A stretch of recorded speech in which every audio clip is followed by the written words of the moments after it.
El ciego no puede ver, es incapaz de mostrarle el camino a una persona que está perdido. En medio de una guerra, un avión de combate de los Estados Unidos fue derribado.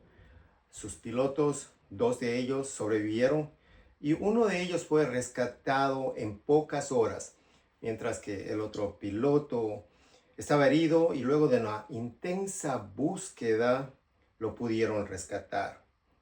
Sin la ayuda de sus compañeros, hubieran muerto, porque nada podían hacer al estar solos en territorio enemigo, indefensos e incapaces de salvarse. Estaban completamente perdidos. Pero el lema del soldado americano es que no dejan atrás a otro soldado.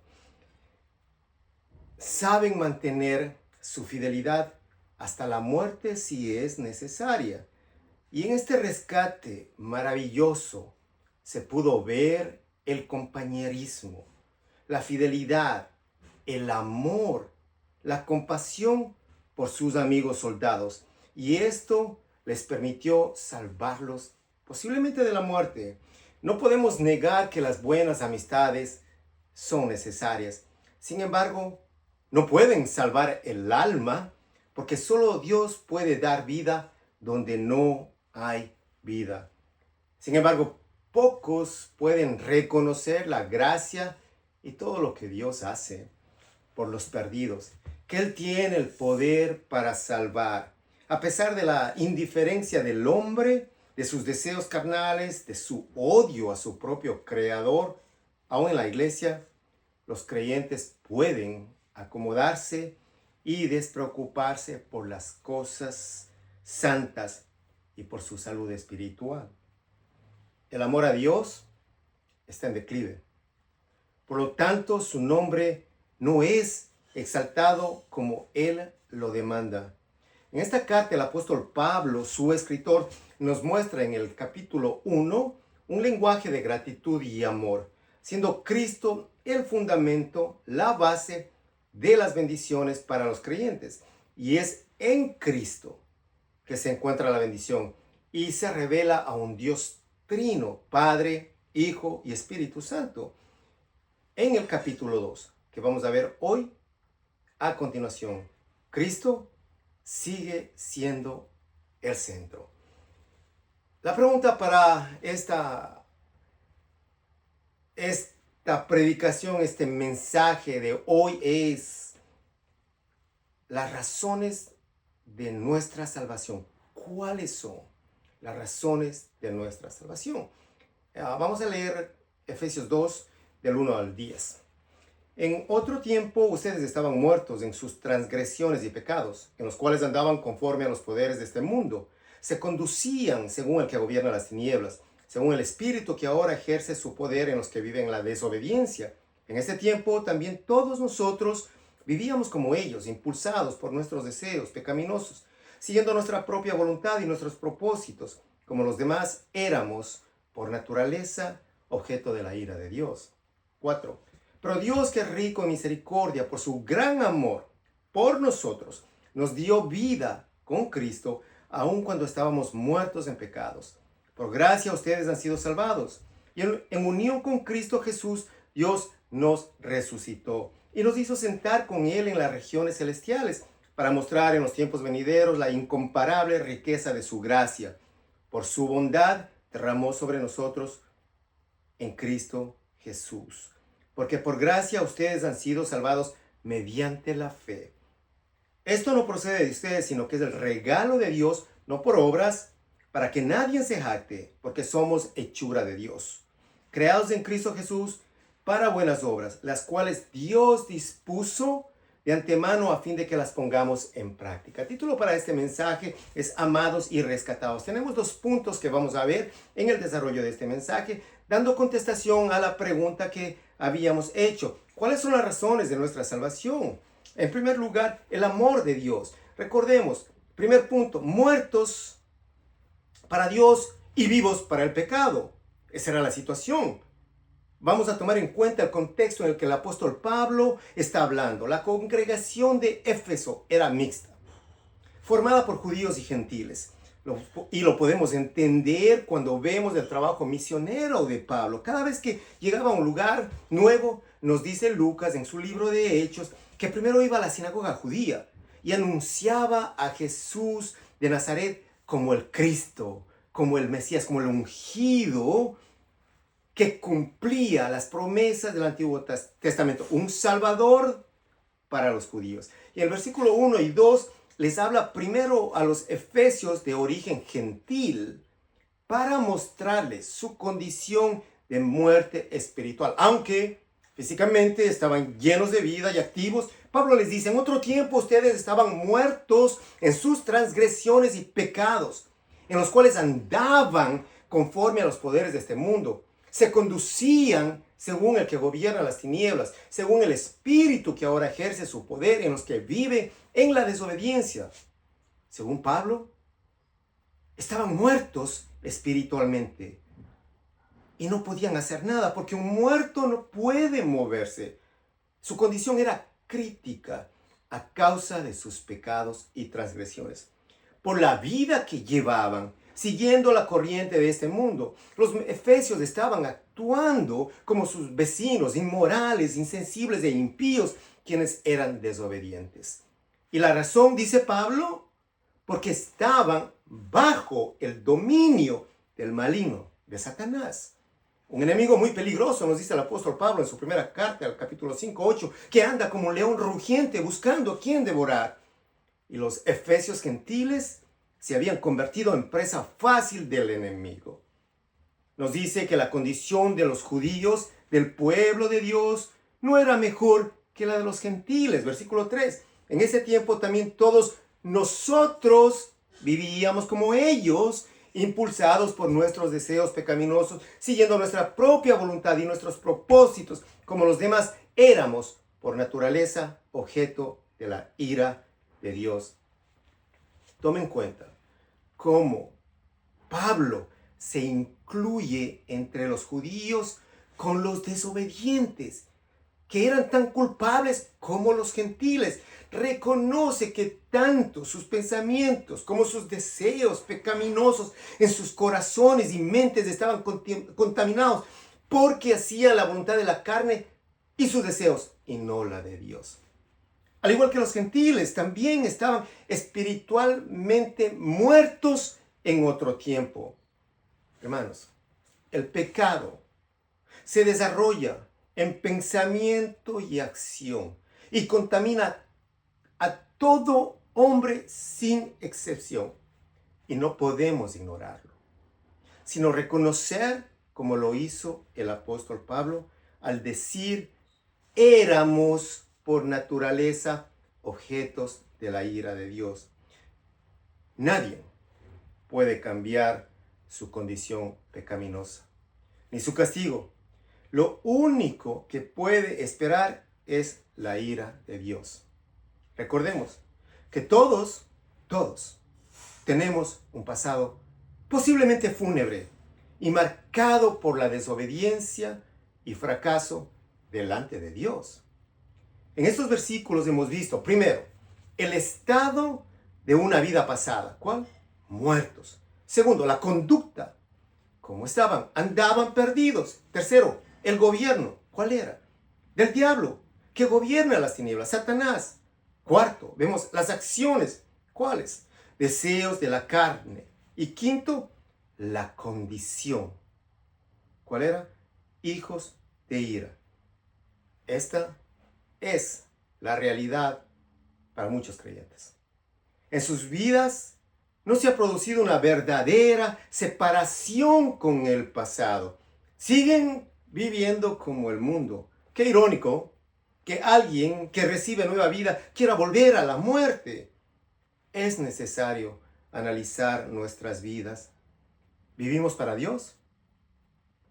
¿O vivimos contra Dios? Todo el tiempo necesitamos autoexaminarnos. Pablo dijo a los Gálatas, capítulo 2:20, he sido crucificado con Cristo y ya no vivo yo, sino que Cristo vive en mí. Son las palabras que nosotros necesitamos recordar y vivirlas. Estar en y con Cristo significa que no tenemos identidad individual. Lo que somos, lo somos en solidaridad con Cristo, porque somos miembros de su cuerpo. La vida es relacional y nuestra principal relación es con Jesucristo. Piense en esto. Una mariposa, antes de reflejar su hermosura, sus colores y matices que deslumbran a la vista humana, la mariposa era una oruga de una apariencia poco agradable, repugnante. Pero gracias a su metamorfosis, el cambio es deslumbrante. De igual manera, la vida de un pecador es espeluznante, vergonzosa, horrible, hasta que Cristo lo convierte en una nueva criatura para reflejar su belleza, pureza y santidad, lo cual nos lleva al segundo punto: vivos para Dios y muertos al pecado.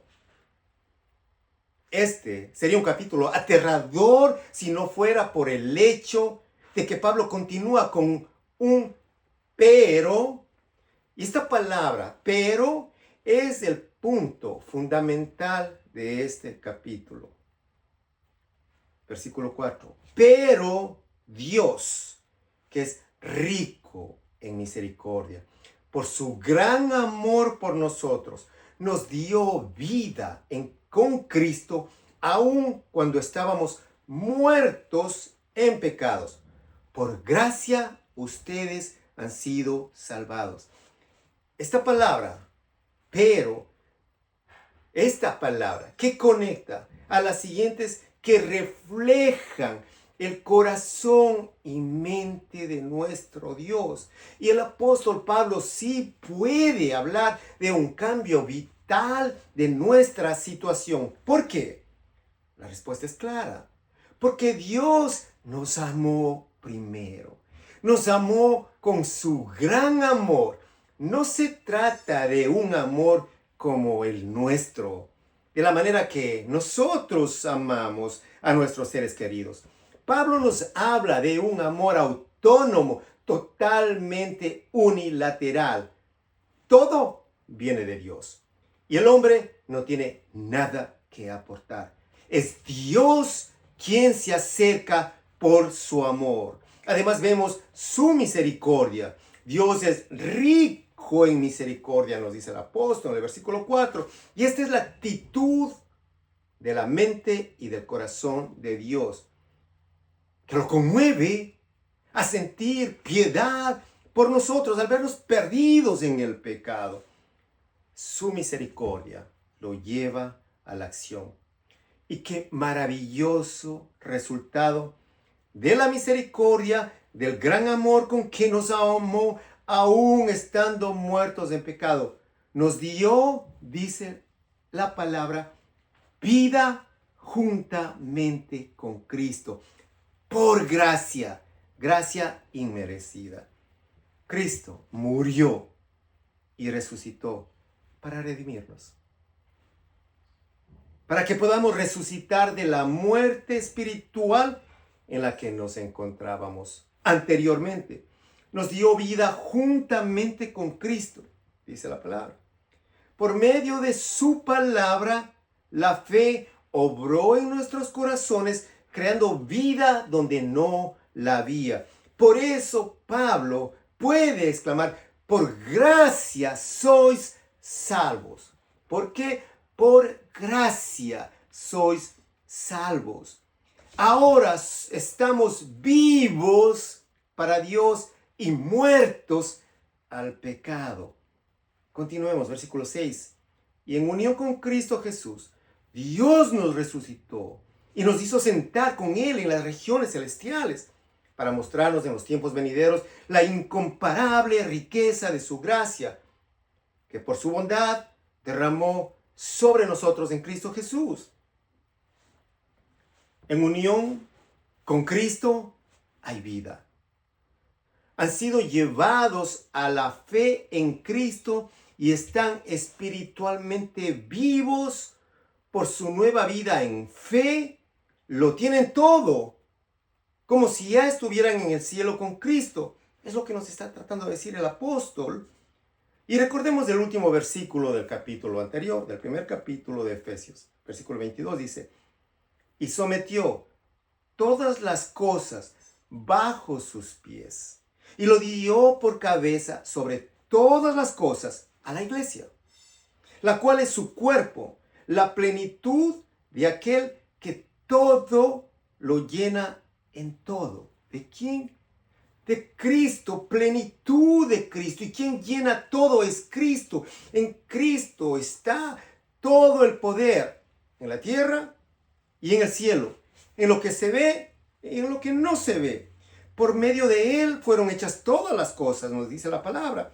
Y Dios lo usa para el beneficio de los creyentes, de sus hijos. Pablo nos presenta un pequeño anticipo del cielo.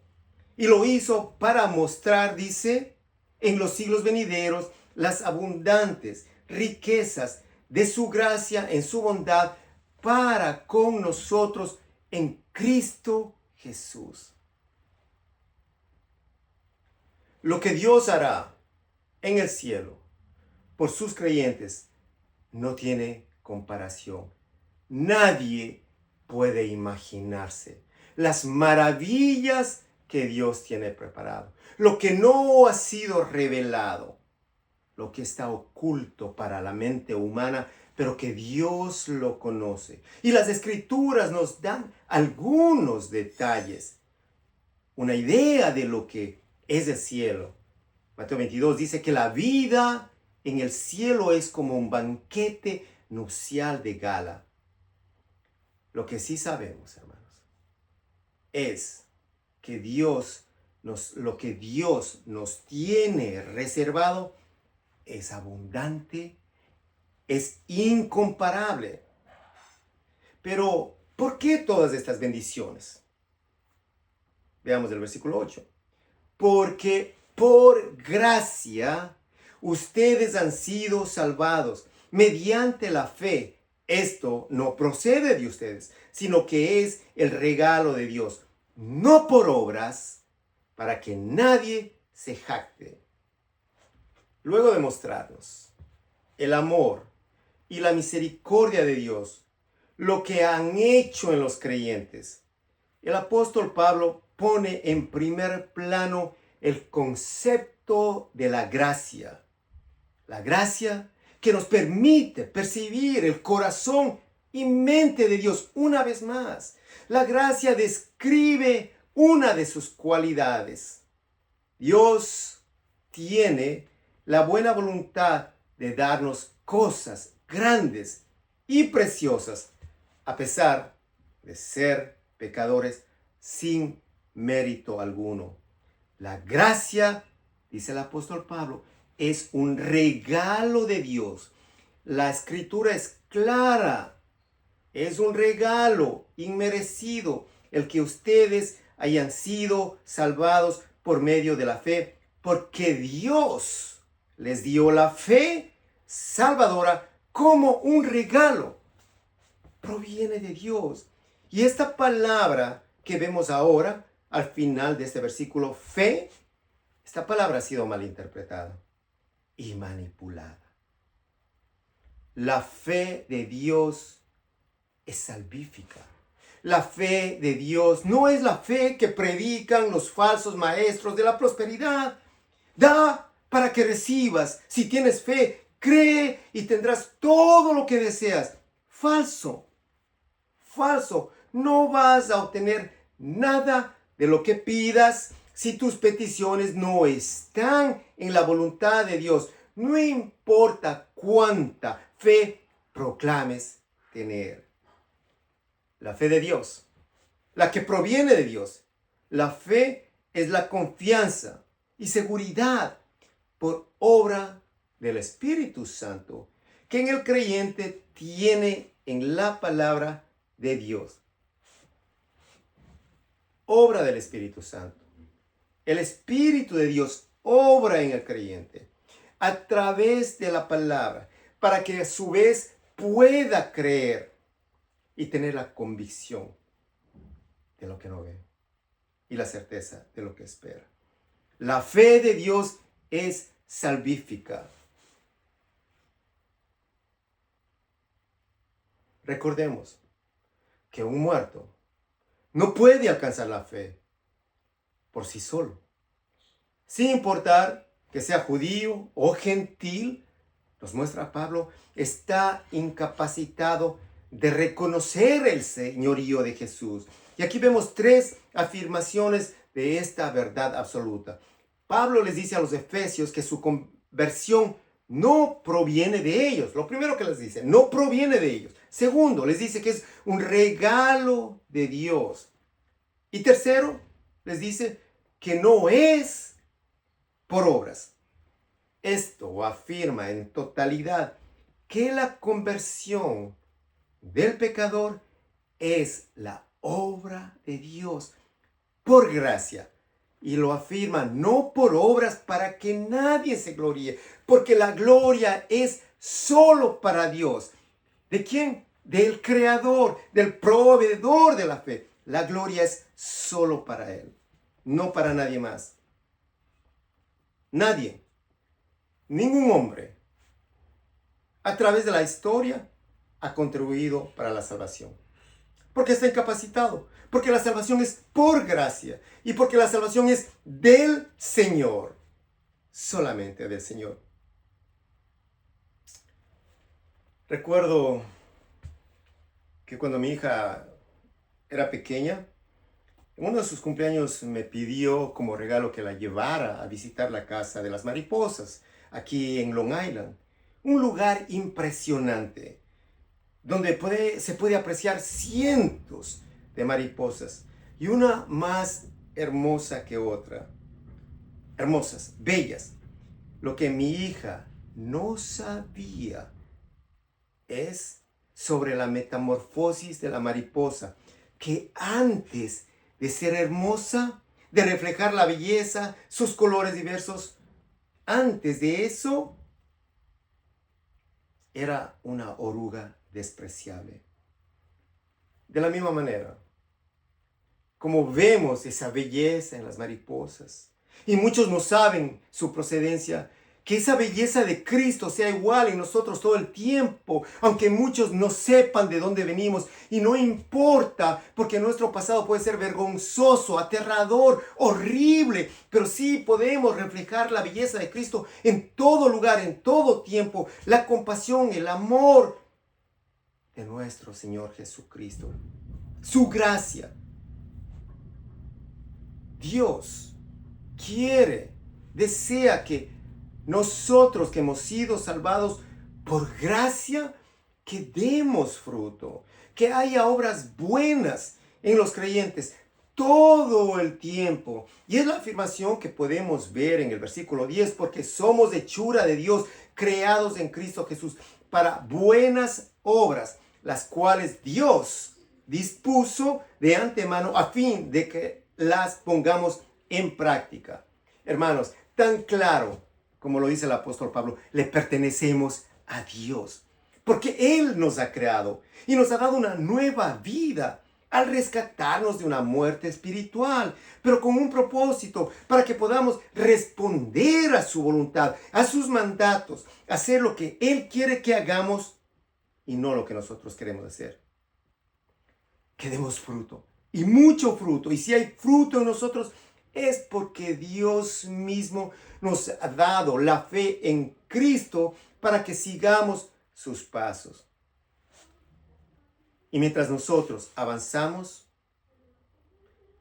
que no dejemos de hacer buenas obras, para que un día podamos repetir las palabras del apóstol Pablo cuando le escribió a Timoteo en la segunda carta, versículo 4, versículo 7. He peleado la buena batalla, He terminado la carrera. Me he mantenido en la fe. Por lo demás, me espera la corona de justicia, que el Señor, el juez justo, me otorgará en aquel día, y no solo a mí, sino también a todos los que con amor hayan esperado su venida. Hermanos, si Dios nos ha rescatado, Dios no nos va a dejar. Si Dios ha mandado a su Hijo Jesucristo a morir por nosotros, para que entregara su vida en la cruz del Calvario y derramara su sangre para pagar por nuestros pecados y para hacernos sus hijos, para poder adoptarnos, limpiarnos, rescatarnos, renovarnos, salvarnos, ¿cómo nos va a abandonar? Si Dios está de nuestra parte, ¿quién contra nosotros? Dijo el apóstol en su carta a los Romanos, capítulo 8, versículo 31. El que no escatimó ni a su propio Hijo, ¿cómo no habrá de darnos generosamente junto con Él todas las cosas? Hermanos, nosotros estábamos muertos para Dios y vivos para el pecado, pero ahora nosotros estamos vivos para Dios y muertos al pecado, porque Dios ha derramado su gracia sobre nosotros. Por su gracia nos ha salvado. Todo el tiempo su gracia está presente. Y no hay nada que nos pueda separar del amor de Dios. No hay nada, porque ahora somos sus hijos, rescatados de la muerte. Pensemos, hermanos, en aquellos pilotos y soldados también, cuando cayeron en tierra enemiga. Pensemos en ellos y fueron rescatados por el amor de sus compañeros, por la buena voluntad, por el compañerismo. Pero posiblemente en unos años se separan y nunca más se van a ver. Posiblemente. Pero Cristo jamás se va a separar de nosotros, hermanos. Jamás estará con nosotros hasta el fin del mundo, porque Él nos compró a precio de sangre. Su sangre fue el pago de nuestro rescate, de nuestra salvación. En otro tiempo estábamos muertos para Dios, vivos para el pecado, pero ahora estamos vivos para Dios y muertos al pecado.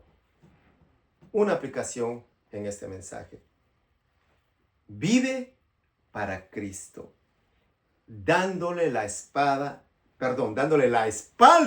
al pecado, usando tu espada, que es la palabra, para vencer al pecado.